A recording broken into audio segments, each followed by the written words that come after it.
All right.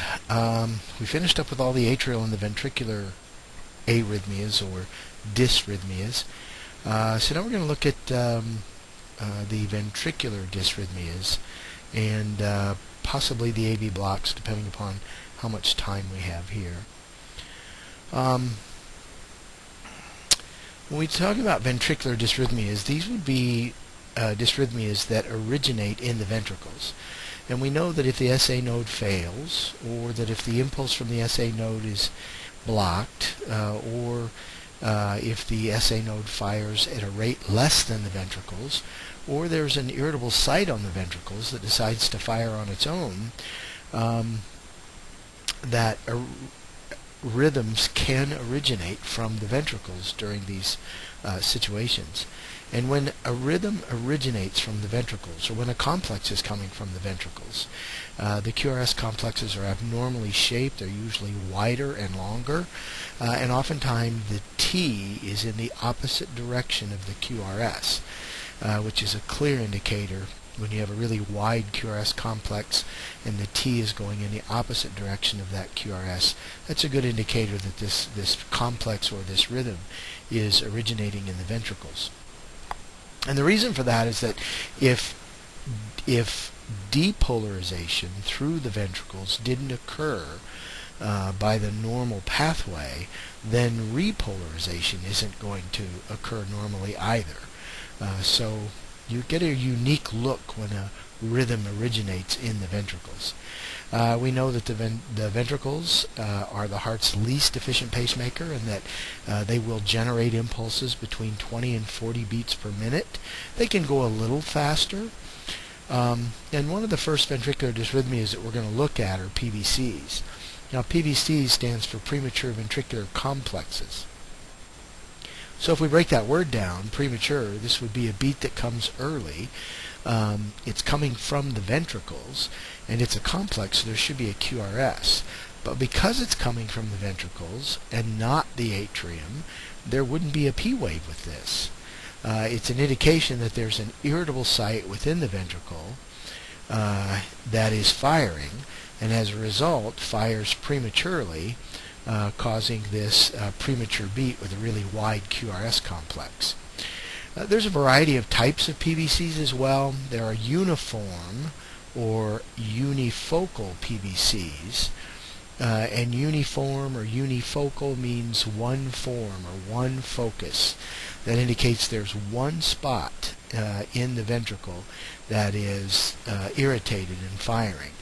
In that case, all of those premature beats that you see occurring on that rhythm will look the same. And then you have multiform PVCs or multifocal PVCs. And multiform or multifocal PVCs look different from one another because they're coming from different sites. And then you can have interpolated PVCs. And interpolated PVCs are squeezed between two regular QRS complexes and really don't affect or disturb the underlying rhythm. So here's an example of the premature beats that we've had to this point. If you look in the very strip A at top, the premature beat there is a PAC. There is a P wave. The PR interval is okay. The QRS width is okay. That beat number 4 in A. That is a PAC. If you look at beat number 4 in B, that is a PJC, because if there is a P wave in front of that QRS in beat 4, it is below the isoelectric line. So the P wave doesn't look normal, it's inverted, and that would be a PJC. And then if you look at strip C, that would be a PVC. It's a premature beat, it is wide, there is no P wave, and the T wave is in the opposite direction of the QRS. PVCs can occur in pairs, they can occur in triplets. When you have a run or a burst of PVCs of 3 or more in a row, we'll often call that a run of VTAC. They can be bigeminal. Every other beat is a PVC. They can be trigeminal. Every third beat is a PVC. Or you can have a quadrigeminy, where every fourth beat is a PVC. You also can have a situation known as R on T phenomenon, where the PVC falls on the T wave. The R wave of the PVC falls on the T wave of the preceding beat. And when you see this occurring, the person is at great risk of developing a burst of VTach or even going into VFib. So here's a rhythm strip that identifies PVCs. And what you often do when you see these premature beats is, rather than initially identifying the premature beats, look at the underlying rhythm. So if we look at complex 3, 4, 5, 6, and 7, those all look relatively normal, and we could determine that the rate is 300, 150, 175. The rate's about 85. The rhythm is nice and regular. There's a P for every QRS. The PR interval's okay. The QRS width is okay. Everything looks okay with that. So that the underlying rhythm would be a sinus rhythm. And then if you look at these premature beats, they really don't have a P wave. That little hump in front of that wide QRS is the T wave of the preceding PQRST. And the complex is wide, and the T in that premature complex is going in the opposite direction of the QRS. The QRS is below the isoelectric line, and the T is above it. Here you can have bigeminal PVCs. You can see that every other beat is a PVC, but you'd almost say that these were interpolated, because if those PVCs generate a pulse, the patient would probably have a pulse rate of about 80 or 100. But if those PVCs don't generate a pulse, then the person would have a pulse rate of 50, 40 or 50. So it makes a big difference whether these PVCs generate pulses or not. Not all the time will they. So it's important that when you see PVCs on the monitor that you feel the patient's pulse to see if you can see whether or not they're perfusing. Now here's an example of multi-formed PVCs. You can see that third complex is wide, bizarre, there is no P wave, it is premature, and the T is going in the opposite direction of the QRS. Same thing with that 1, 2, 3, 4, 5, 6, 7th QRS complex. You can see that it's premature. It is wide, and the T is in the opposite direction of the QRS. So those are examples of multi-formed PVCs, and they tell you that there's two spots on the ventricles that are quite irritated. Here's a sinus rhythm with a kind of a wavy bass line, and you can see 1, 2, 3, and then a regular beat, and then 1, 2, and then a regular beat. So you can see little runs of 3 PVCs. And I was always taught that 3 PVCs were a salvo, 4 or more were a run of VTach. But some people would call this a sinus rhythm with a run of VTach. Now what's important about PVCs is when you see them, the ventricles are irritable, and you need to find out why are those ventricles irritable.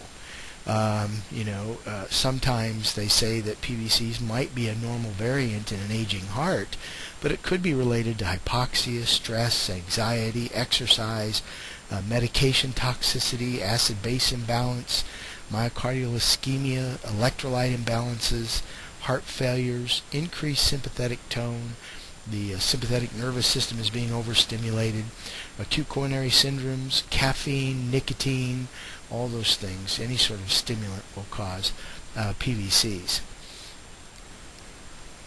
The treatment is to find and fix the cause. We used to be PVC warriors, and certainly if we saw PVCs on a monitor, we'd love to give antiarrhythmics like lidocaine and bertilium and amiodarone, and the PVCs would go away. But if we didn't fix what was causing it, the patient could go into cardiac arrest. If hypoxia is causing the PVCs, we need to fix the hypoxia, and the PVCs will go away. If bradycardia is causing the PVCs, we need to fix the bradycardia, and the PVCs will go away. Once we fix it, if they don't go away, then we would consider some antiarrhythmics. Now, ventricular escape beats occur when there is a long pause where the either the SA node or the AV node has failed to fire. So this escape beat is late. It appears after the next sinus beat, and it protects the heart from being real slow. Excuse me. Characteristics: the rate is usually within normal range, but that may depend on the underlying rhythm. The rhythm is regular, even with this late beat. And the P waves are absent because it is coming from the ventricles, so there isn't going to be a P wave visible. There is no PR interval with this ventricular escape beat. It looks like a PVC. It's just not premature. The QRS is going to be wide and bizarre. So here's an example of complex number 4 is a ventricular escape beat. We can see that 1, 2, and 3 are normal PQRSTs, and then there's a long pause where nothing happens, and the ventricle says, hey, I think I'll beat, rather than waiting for something to happen in the atrium or the AV node. And so you have this ventricular escape beat, and then the remaining 2 complexes are normal. An agonal rhythm. That can often be a ventricular escape beat, and we see this agonal rhythm when the ventricular rate is less than 20 beats a minute. The SA node, the AV junction failed to initiate an electrical impulse, or the discharge rate of the SA node or the AV junction is less than what the ventricles can do, or the impulses that are being generated are blocked, like in the case of a third-degree heart block. So here's an example of an agonal rhythm. Many will call this dying heart. You might see 1 or 2 wide, bizarre complexes on a piece of paper over a minute or 30 seconds, and they may or may not generate a pulse. I mean, obviously, if they generate a pulse, it's probably not fast enough to support a blood pressure, but in most of my experiences, when you see this on the monitor, the patient is in full cardiac arrest, requires CPR, and hopefully you get ROSC, or return of spontaneous circulation, back. Agonal rhythms can be caused by digitoxicity, metabolic imbalances. They can be caused by PEA, pulseless electrical activity, and we'll talk a little bit about that later.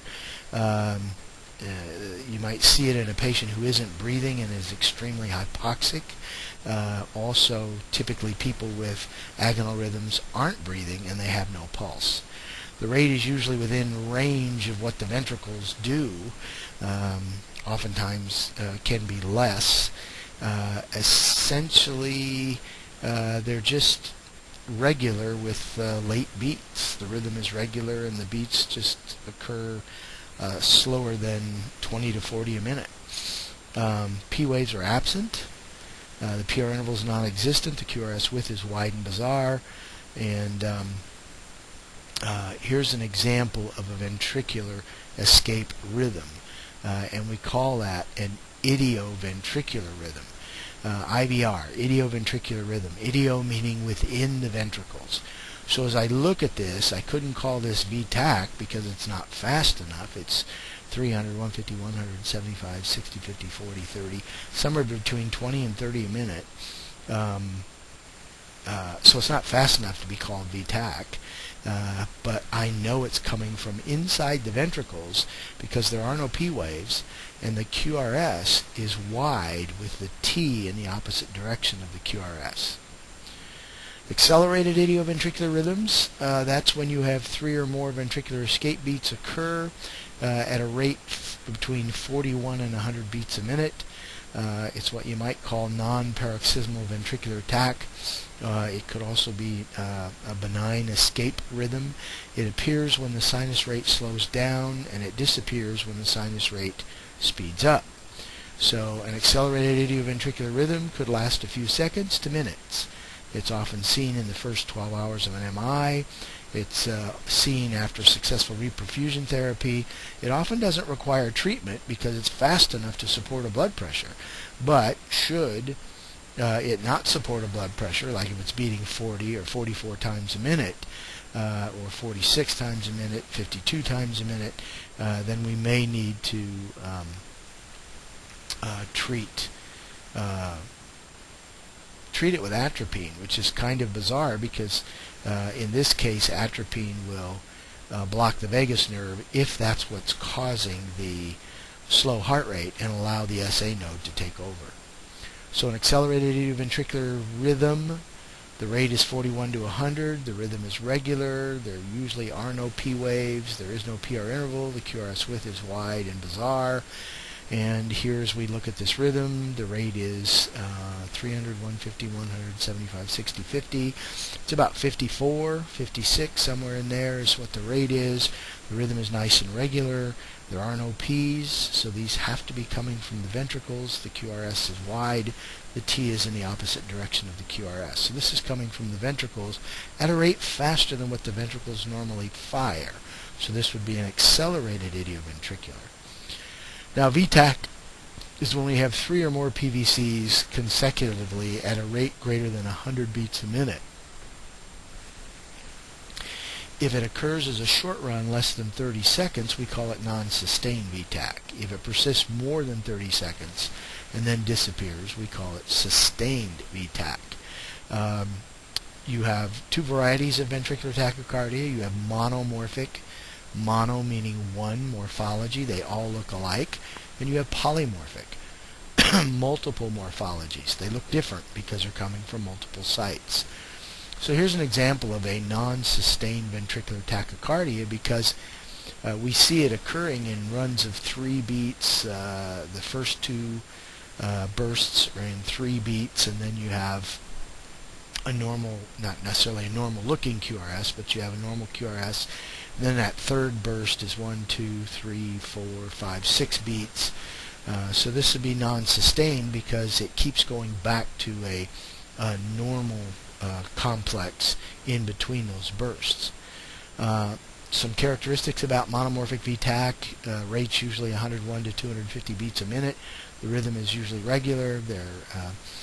There may be P waves present, but if they are, they're after the QRS in the T, and because they're so fast, typically they're just not viewable at all.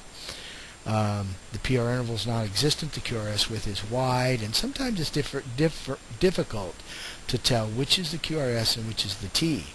So as I'm looking at this particular rhythm, I'm trying to determine which of these is the QRS and which of these are the T, or are these all just QRSs? And when looking at this monomorphic VTach, I see that the rhythm is regular. I see that the rate is 300, 150. It's about 170, 160, somewhere in there. I also see that the QRS complexes in this particular rhythm are going down.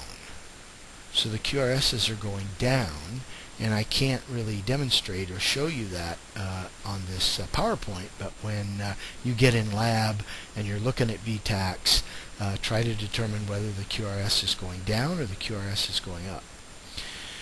Causes of ventricular tachycardia include acute coronary syndromes like angina, unstable angina, NSTEMI and STEMI, cardiomyopathies, tricyclic antidepressant overdoses, digitoxicity, valvular heart disease, cocaine abuse, mitral valve prolapse, acid-base imbalance, trauma, electrolyte imbalances. And VTach may occur with or without pulses.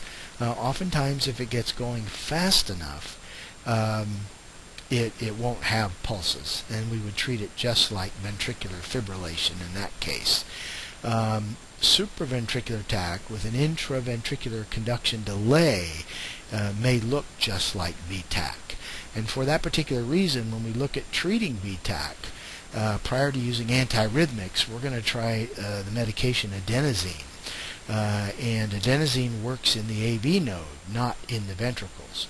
So if I'm looking at supraventricular, if I'm looking at a wide QRS complex tachycardia that is monomorphic in nature, they all look alike, that could be monomorphic VTach, or that could be SVT with a bundle branch block.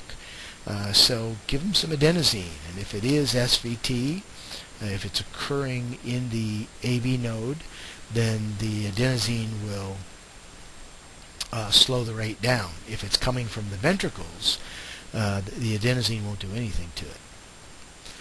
Polymorphic VTAC is when the QRS complexes of the VTAC vary in shape and amplitude from beat to beat. They twist from upright to negative and negative to upright. Another word for polymorphic VTAC is torsade de puentes. The rate's usually a little faster than normal VTAC. The rhythm could be regular or slightly irregular. There are no P waves. There is no PR interval. The QRS width is wide. Typically, each wave of the torsades has anywhere from 5 to 20 QRS complexes going in one direction and then switching to 5 to 20 complexes going in the opposite direction. And what you end up seeing here is, if I were to run this out in a very long strip, what you end up seeing is what a ribbon would look like if you twist it, where you have tall points, narrow points, tall points, narrow points, and it looks like a ribbon twisting, and that's where it gets its name. Torsade de puentes is the twisting of points. Torsades, as far as causes, very similar to those causes for ventricular monomorphic VTAC. Treatment is slightly different, though, because when we're dealing with polymorphic VTAC, in a conscious patient, the medication of choice is magnesium sulfate, 1 to 2 grams slowly over about 5 to 30 minutes. But if they're unstable, then we would synchronize cardioverter. If they're unconscious or had no pulse, we would defibrillate them just like we would for VFib. Now, ventricular fibrillation is an extremely chaotic rhythm that begins in the ventricles. There is no organized depolarization of the ventricle occurring. So the ventricle muscle just quivers because you've got maybe 300 or 400 random sites on the ventricles that take turns firing. So you end up just getting just bizarre, chaotic, unorganized electrical activity on your monitor. Patients in ventricular fibrillation are going to be in cardiac arrest. They're going to be unresponsive. They're not going to be breathing. They're not going to have a pulse. And they require defibrillation as a form of... sorry about that. They require defibrillation. Come on. They require defibrillation as a form of a treatment.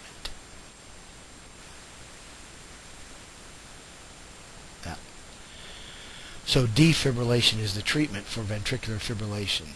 Now, I say here no breathing, but you know from your CPR that they may be gasping. Initially, when they go into sudden cardiac arrest, it typically is pulseless VTAC or VFib, they may be gasping, but they would not have a pulse, and they would respond favorably to an immediate defibrillation when witnessed. So cardiopulmonary cardiac arrest, again, VFib, fine VFib. The difference there, coarse VFib and fine VFib, certainly has to do with the amplitude or height of the electrical activity on the monitor paper. But coarse VFib tells me there's life left in that heart, and it would respond favorably to defibrillation. Where fine VFib tells me that there's no life left in that heart, and the heart would probably be better served with doing a couple minutes of CPR first, and then providing defibrillation after a couple minutes of CPR. In fact, that's a protocol that is programmed into many of the newer heart monitors, is that if you arrive on scene and you hook the monitor up to the patient in full cardiac arrest and you see fine VFib, it won't let you defibrillate it until you do a couple minutes of CPR and course that VFib up and give that heart some life, prime that pump. So the rate cannot be determined because there are no P's or QRS's. The rhythm is rapid, chaotic, with no pattern of regularity. P waves are not discernible. There is no PR interval. There is no discernible QRS duration. So here's an example of coarse VFib, again, that would respond favorably to defibrillation, and then fine VFib that would not respond to defibrillation. They would require some CPR first to prime that pump and course that up, where it would be more favorable to respond to defibrillation.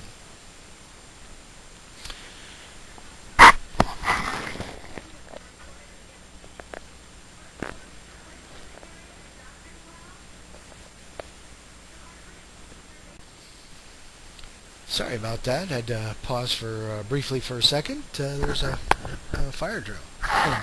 So, factors for heart muscle fibrillation, or things that are going to cause you to go into VFib, include acute coronary syndromes, angina, unstable angina, NSTEMI, heart failure, rates that are really irregular, that cause a drop in cardiac output. Excessive vagal stimulation can slow the heart rate down to where the blood pressure drops and throws you into VFib. Electrolyte imbalance, particularly sodium, potassium, or calcium, or magnesium. If a person takes antiarrhythmics are proarrhythmic. They will cause arrhythmias. So we have to be careful with those. Increased sympathetic nervous system activity. When you stimulate that sympathetic nervous system, that fight or flight, you can cause a person to go into VFib. Environmental factors, particularly hypothermia. Hypothermia can cause a person to go in VFib if you handle them roughly. Hypertrophy is an enlargement of the heart, particularly the left ventricle. And defibrillation is the treatment for ventricular fibrillation. We give some other things during cardiac arrest, but they have no real proven outcomes. They don't improve your survival rate when given, and we may question those in the future. But we do know that persons who are found in ventricular fibrillation benefit from defibrillation. And defibrillation is just passing an electrical current across the heart. It's done to terminate the VFib. It's also called asynchronous countershock because obviously you're not synchronizing it. It's just an immediate burst of energy. We use defibrillation to treat VFib, pulseless VTAC, and pulseless torsades. It causes a momentary stunning of the heart, wipes out all the heart's electrical activity, all that chaotic electrical activity, and then allows the heart's natural pacemakers to resume normal activity if there's enough life left in the heart. So when doing a defibrillation, we want to exercise standard precautions, wear gloves, perform high-quality basic life support by pushing hard and pushing fast, allowing for full recoil at a rate of at least 100 a minute, and then hook up a monitor to verify that we are in fact in a shockable rhythm. And you can hook the monitor up with these big fast patches, these quick patches, whatever. Different manufacturers have different names for them, but they're big patches with pictures that show you where to place them on the chest. And the whole idea is to sandwich the heart between those two electrodes. So you place the pads on the chest, you turn the monitor on, you identify the rhythm, you continue your high-quality basic life support while you charge the defibrillator, and what energy level you're going to use really depends on the type of monitor that you have. The American Heart Association got away from identifying energy levels and said use what the manufacturer recommends. So older technology called monophasic defibrillation, if your monitor is an older one and provides only monophasic energy, we would start at 360 joules. Biphasic energy uses much less energy to get the job done. But it depends on who makes your monitor as well. If you've got a physio-control product like is pictured here in the slide, your initial defibrillation would be 200 joules, and then a subsequent one would be 300, and one after that would be 360. Whereas if you're using a Zoll product or a Philips product, because they use a different type of biphasic waveform, their initial shock is at 120, their second one is 150, and their third is 200. If you don't know what you have, you don't know whether this is a monophasic or a biphasic, you don't know who makes it, all defibrillators will do 200 joules. You want to make sure that prior to pushing the button that you remove the flow of oxygen across the chest so you don't start a fire. Yell clear, push the button within 3 seconds of stopping CPR, and immediately begin high quality basic life support right back on the chest. No need to check for a pulse because it's not going to be there. When we defibrillate somebody, we put them into asystole and we stun the heart. So they need that 2 minutes of CPR to get things going. Now, asystole, also known as cardiac standstill, is total absence of electrical activity. So because there is no electrical activity, you're going to have flatline. Now, that doesn't mean that you can't have a little atrial activity and occasionally see some P waves, but remember that a P does not a rhythm make. Asystole, the causes of asystole are the same as PEA, and we'll look at those in just a bit. The rate, there is no rate because it's flatline. There is no rhythm because it's flatline. There are no P waves. There is no PR interval. And there is no QRS. So here's an example of asystole, and some may argue that those little tiny beats or bumps that you're seeing on that strip in a kind of a regular fashion might be P waves. But overall, with this particular rhythm, there would be no pulse, there would be no breathing. This is in fact a confirmation of death. In the spiral of death, a person may be in VFib, pulsus V-tach, for a period of up to about 18 minutes, and then they deteriorate into asystole. So they've been dead a while when you hook them up and they're in asystole, and the likelihood of you successfully resuscitating, depending on the situation, is pretty grim. Here's P-wave asystole. So you can clearly see the P-wave, but there is no QRS activity. And again, this patient would not have a pulse and would require CPR. PEA is called pulseless electrical activity. That's when we have electrical activity on the ECG monitor, but we don't have a pulse. The rate can be normal or fast, but typically it's slow. The rhythm could be regular or irregular, depending on what sort of electrical activity you're seeing. P waves could be present. They may not be. There may be more P's and QRS's. The QRS could be normal or could be wide. The key with PEA is just that. I see this rhythm on the monitor. I always want to confirm what I'm seeing electrically with a pulse. So just because I have a rhythm on the monitor doesn't mean I have a pulse. And if I have a rhythm on the monitor, but I have no pulse, that is PEA. And the treatment is aimed at finding and fixing the causes, or what we call the H's and T's. So there are 6 H's and there are 6 T's, and some may add more as they go along and know more. But the H's are, hyperkalemia can be a cause, hypoxia can be a cause, hypothermia can be a cause, hydrogen ion, we're looking at metabolic acidosis as the cause, hypovolemia or hypoglycemia could be causes, and the T's are tamponade, tension pneumothorax, pulmonary embolus, as well as a STEMI, and then toxins and trauma. And our goal when we have a patient in cardiac arrest of any kind is to find and fix a cause. So we want to troubleshoot these and see if any of these are present, and if they are, fix the ones that we can. Alright, so we'll get into the AV blocks here, and then that'll take us through the end of this particular session.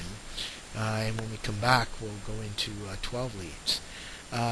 With AV blocks, there is a delay or an interruption in the impulse conduction from the AV node to the bundle of His or through the Purkinje system, and it results in a dysrhythmia.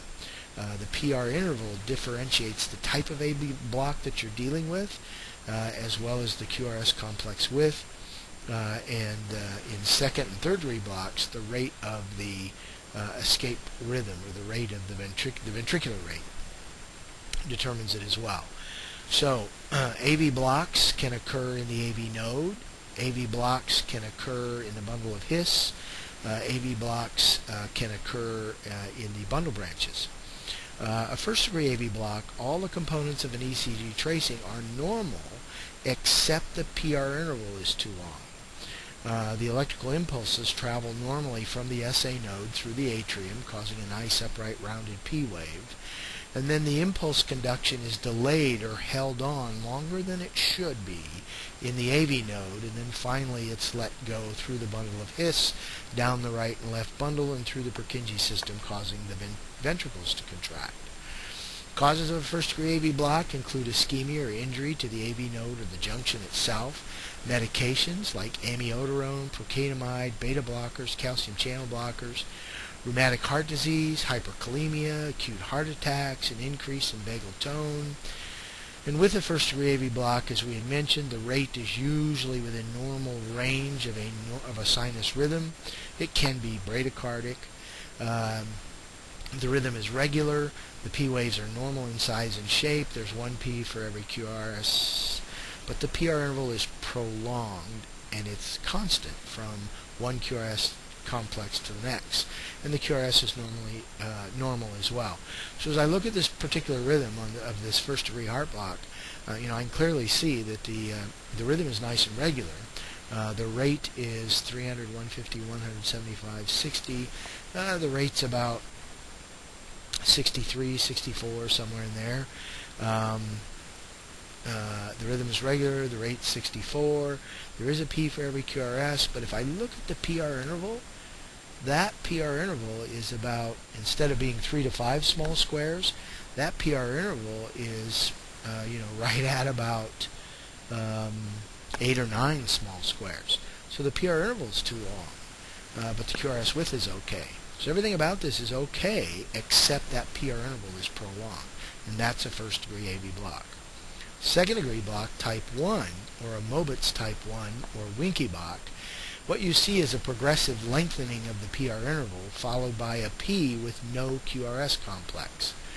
The conduction delay occurs at the AV node level, and it's usually the result of a right coronary artery occlusion.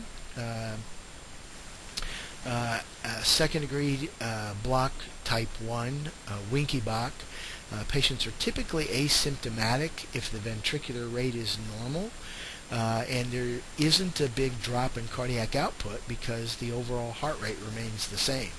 However, if the heart rate is slow, less than 60, and causing symptoms, we would consider giving some atropine, except in the presence of an acute MI or a STEMI or an NSTEMI. We want to weigh the benefit of increasing the heart rate over extending the size of the infarct.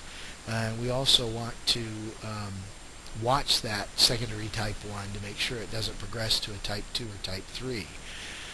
So, the characteristics of a second-degree type 1 AV block.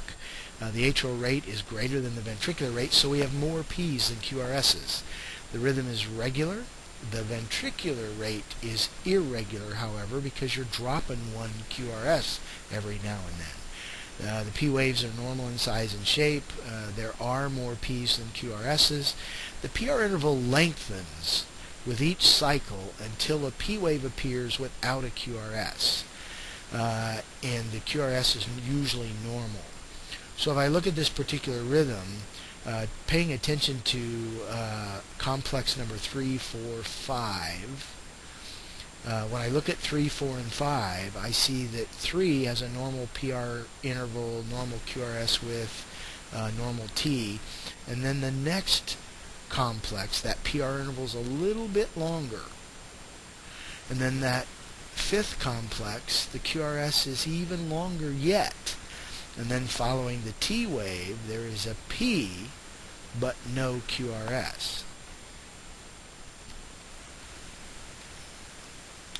Second-degree AV block type 2, the conduction delay occurs below the AV node. It is a more serious than a type 1, and it often progresses to a third-degree AV block. The ventricular rate is normal. If the ventricular rate is normal, the patient's not going to be symptomatic, because if the ventricular rate is generating pulses of 70 or 80, then the blood pressure is usually going to be normal. Should the rate be less than normal, we want to look at things like pacing the heart, transcutaneous pacing. We want to look at things like dopamine, We also want to look at things like epinephrine. Isoproterenol it might be around in some places, but I rarely see it used at all. Typically pacing will work, and if it doesn't, then we use a dopamine drip, and if that doesn't work, then we try an epi-drip. With a second degree block type 2, the atrial rate is greater than the ventricular rate, so we have more P's and QRS's. The ventricular rate is slow. The rhythm is regular, but the ventricular rate is irregular because of that dropped QRS. The P waves are in normal size and shape, and the PR interval is usually within normal limits. And it's constant. It doesn't get shorter, doesn't get longer. It stays relatively constant. You're just dropping a beat every once in a while. The QRS is normal width. So if I look at that top rhythm, and I look at those first two full P-QRST complexes, the PR interval looks normal. The QRS is a little wide, but the PR interval looks good, and then all of a sudden I have two Ps with no QRSs, and then back to a normal complex. If I look at the one down below, very similar. If I'm looking at the first 1, 2, 3 complexes, the PR interval is right at the upper end of being prolonged, or maybe is slightly prolonged, but I have a PQRST, it's the same all the way across. The PR interval is the same all the way across. It's just that following that third complex, I have a P wave but no QRS. And following that sixth complex, I have a P wave with no QRS. Third degree AV blocks, the impulses are generated by the SA node, are blocked before reaching the ventricles, and the P waves are not conducted, or the P waves show up on the monitor, but because the impulse doesn't get by the AV node, there are no QRS complexes unless the ventricles decide to pace themselves. A third degree AV block is also known as a complete heart block. It occurs at the AV node.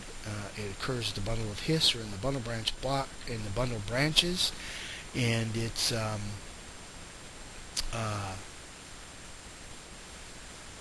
the result of a secondary pacemaker in the ventricles taking over because nothing from above is getting through the AV node.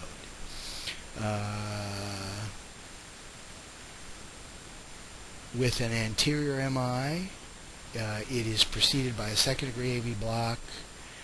The rhythm is usually unstable. The escape pacemaker is ventricular at a rate less than 40 because the ventricles fire 20 to 40 a minute. So when we look at the characteristics of a third degree heart block, the atrial rate is greater than the ventricular rate, so we have more P's and QRS's.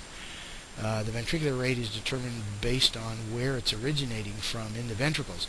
If the site of origin is high in the ventricles, it may follow a relatively normal pathway to depolarization, so the QRSs might look relatively normal.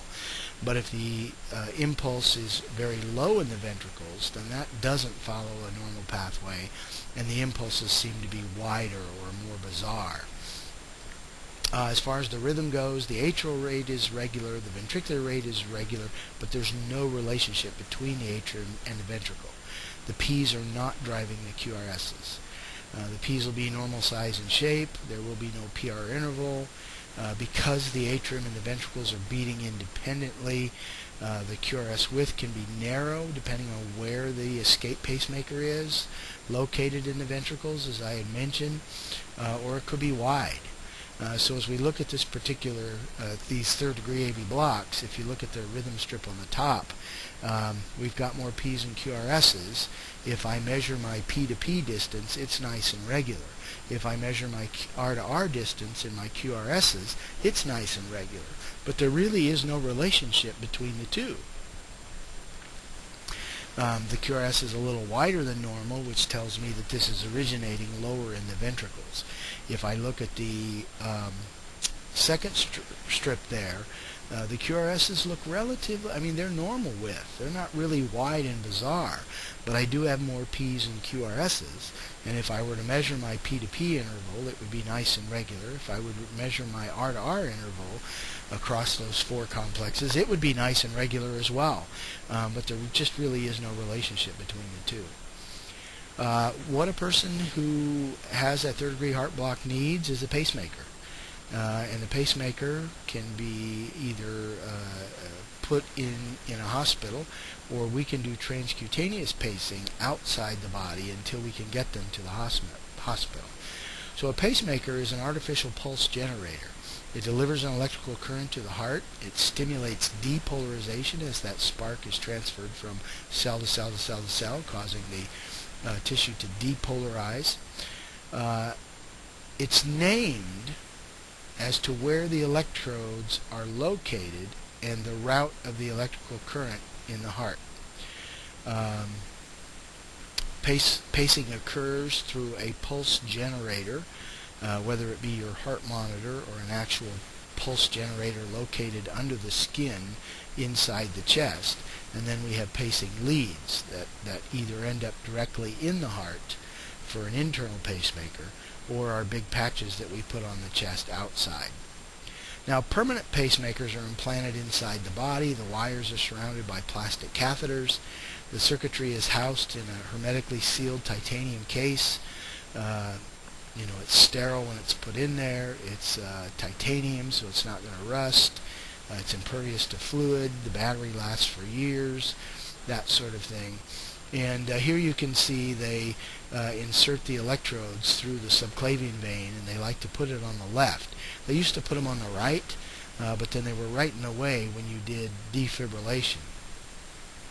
Just because a person has a pacemaker in, if the pacemaker is designed to pace the heart, if they go into VFib, then it's not going to defibrillate the heart. If they go into a really fast heart rate, it's not going to synchronize cardiovert the heart. So pacemakers can be simple, or they can be pacemakers, cardioverters, defibrillators.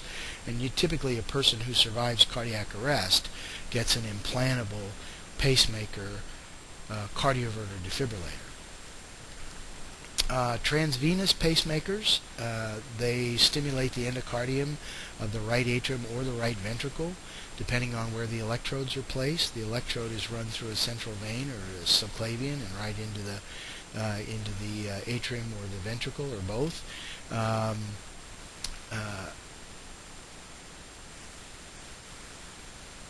It requires surgery. And then we have transcutaneous pacing, which is outside the body. And we'll talk about, that's what we do, is transcutaneous pacing. Now, pacemakers can be fixed, or what we call asynchronous, or they can be demand, which are synchronous non-competitive pacemakers. A demand pacemaker paces on demand. If your heart rate is 80 and it goes down to 40, and we put a demand pacemaker on, and we set the pacemaker to fire at 70 pulses per minute, you're going to have 100% paced rhythm at a rate of 70. Now, should your heart rate go above 70, then the pacemaker shuts off. We have single chamber pacemakers, again, which may pace internally just the atrium, or just the ventricle, or both. So here's an example of an atrial pacemaker. You see a pacer spike followed by a P wave. So that pacer spike is generating a spark which travels through the atrium and gives you a nice P wave. You can have a ventricular pacemaker where the electrode is paced in the right ventricle, and here you have a 100% ventricularly paced rhythm. You got a pacer spike that generates a QRS, and because it didn't follow the normal conduction pathways, depolarization is abnormal. The QRS is wide and bizarre, and the T is in the opposite direction of the QRS. So you got that pacemaker spike, a wide QRS with a T in the opposite direction. That is 100% ventricularly paced rhythm. Dual chamber pacemakers pace both the atrium and the ventricles. An AV sequential pacemaker stimulates the right atrium first and then the right ventricle sequentially. It mimics normal cardiac physiology, and it helps preserve the atrial contribution to filling the ventricle. So here's an AV sequential pacemaker where you have two pacer spikes. One pacer spike causes the atrium to contract, and then the other pacer spike causes the ventricles to contract. So that's an AV sequential pacemaker. Pacemakers can malfunction. One of the things they can do is fail to pace. That's a malfunction where the pacemaker fails to deliver the correct number of electrical stimulations per minute. And what you'll see on the ECG paper is perhaps a pacemaker spike absence. If a pacemaker is supposed to be firing at 70 a minute and you only see 40 pacemaker spikes, then you know it's failed to pace. Signs and symptoms are going to be related to the bradycardia. If it's only firing 40 a minute and you're only getting pulses of 40, you're going to have all the classic symptoms you see with symptomatic bradycardia. Syncope, chest pain, bradycardia, hypotension. Causes of failure to pace: battery failure, pacing lead wire not working, electrode tip displaced, pulse generator not working, broken or loose connection leads between the pulse generator, electromagnetic interference like microwaves, that sort of stuff, and the sensitivity set too high. Treatment is to initially, on an internal pacemaker, is to adjust the sensitivity, give it a little more juice, see if it's going to cause the contraction or capture of that tissue, or replace the pulse generator, or replace the leads, or replace it all. Tighten the connections, and obviously this isn't anything we can do in the field. If a person had a permanent pacemaker and it failed to work, we would put a transcutaneous pacemaker, a pacemaker outside their body on their chest, and we would pace them until we could get them somewhere to have this fixed. Failure to capture is the inability of a pacemaker stimulus to depolarize the myocardium, and what you'll see here is a pacer spike with no QRS following that pacer spike. That's failure to capture. Causes: a recent defibrillation, battery failure, lead wire displacement, myocardial perforation by the lead wire, swelling or scar tissue formation at the electrode tip, and the output energy set too low. So you may have to turn up the energy in order to get capture, which is oftentimes what we have to do when we're pacing outside the body. Treatment for failure to capture is to reposition the patient, increase the output setting, and again, these aren't things that we're going to mess with in the field. If their pacemaker is not capturing, then we can hook up our external pacemaker and try to capture that way. So here's an example of failure to capture. You have pacemaker spikes, and then you have a pacemaker spike which generates a QRS, a pacemaker spike which generates a QRS, and then two pacemaker spikes that don't generate anything. So failure to capture. Failure to sense is where the pacemaker fails to recognize the ECG waveforms. On the ECG, the pacemaker spike follows too closely behind the QRS complexes. It can cause an R on T phenomenon and put the patient into a tachyarrhythmia or VFib. Failure to sense: the causes can be battery failure, lead wire failure, electrode tip displacement, loose connections, recent defibrillation, and decreased P wave and QRS voltage, circuitry dysfunction, antiarrhythmic medications, electrolyte imbalances, and treatment is going to be increasing the sensitivity setting, which is not something we do in the field, or replace the pulse generator battery, again, not something that we do, or replace or reposition the leads, not what we do. So if we have any sort of pacemaker malfunction, we're just going to hook up our pacemaker and pace the patient. Oversensing is the result of inappropriate sensing of unrelated electrical signals. The pacemaker spike is at a slower rate than the pacemaker's rate, or there's no pace beats. Patients should avoid strong electromagnetic fields in these situations, and treatment is to adjust that sensitivity setting, which again is not something that we would do. Here's an example of failure to sense. Okay, you've got some pacer spikes that are mixed right in there with the patient's normal PQRST, that first arrow, that fifth and sixth arrow as well. Pacemaker-induced tachycardia is extremely uncommon. You might see it in a dual-chamber pacemaker. PVC depolarization is conducted backward through the AV node, much like in a real patient who has a supraventricular AV nodal tachycardia. It can occur in patients with pacemakers. Pacemaker-induced tachycardia, you're going to have a racing heart, and you're going to have all the signs and symptoms of symptomatic tachycardia. Lightheaded, chest pain, syncope, short of breath, pale, sweaty, and the treatment is to apply a magnet over the device, which will reprogram the pacemaker. Pacemaker artifact, when you hook up the patient to do pacing, as you start delivering current, you're going to get all kinds of artifact, from muscle twitching and tremor to the patient's breathing, the patient's movement, and it may be difficult to see the rhythm. So transcutaneous pacing is what we do. We're going to put pads on the outside of the chest, and we're going to deliver current to stimulate the ventricles to contract. We give it for bradycardias that are unresponsive to atropine. We give it when atropine is not immediately available. We can use it as a bridge until we can get transvenous pacing accomplished.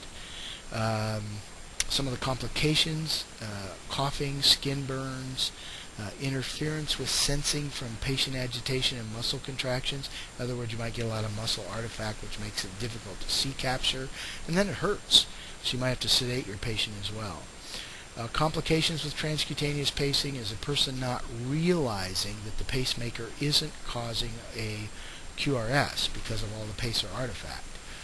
Failure to recognize that a person's in VFib, because oftentimes VFib with pacemaker spikes looks like AFib or A-flutter.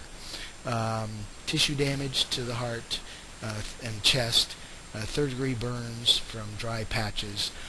Prolonged pacing leads to threshold changes, and meaning you need more electricity to get the job done, and failure to capture. So we typically don't pace anybody longer than 24 hours.